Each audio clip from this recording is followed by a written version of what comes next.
ఇంతకీ అసలెవరతను అనుకుంటున్నారా?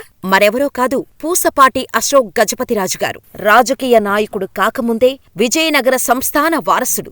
ఎలైట్ సర్కిల్లో పెరిగినా విజయనగరం వీధుల్లోనే తిరిగిన సామాన్యుడు. గ్వాలియర్ రాజ సంస్థానాల్లో చదువుకున్నాడు.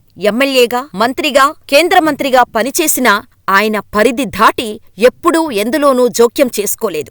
40 ఏళ్లుగా రాజకీయాల్లో ఉన్నా చిన్న మరక కూడా లేకుండా స్వచ్ఛ పాలిటిక్స్ బ్రాండ్ అంబాసిడర్ అశోక్ గజపతిరాజుగారు. విజయనగర రాజవంశానికి చెందిన పివిజి రాజు, కుసుమ గజపతి దంపతుల రెండో కుమారుడే అశోక్ గజపతిరాజుగారు. 1951 జూన్ 26న మద్రాసులో పుట్టారు. కేంద్ర విమానయాన శాఖ మంత్రిగా బాధ్యతలు నిర్వహించిన అశోక్ కుటుంబానికి 1945లోనే సొంత విమానం ఉండేది. అయినా సరే అశోక్ గజపతిరాజు సాధారణ ప్రజలతోనే మొదటినుంచి ప్రయాణం చేసేవారు. అత్యవసరమైతే తప్ప విమానాలు ఎక్కేవారు కాదు. ప్రేమ, పెళ్లి, ఉద్యోగం, ఆరోగ్యం ఏ సమస్యలైనా కేవలం మీ ఫోటో మరియు చేయి చూసి ఉచితంగా జ్యోతిష్యం చెప్పబడును. ఈ కింది నంబర్ను సంప్రదించండి.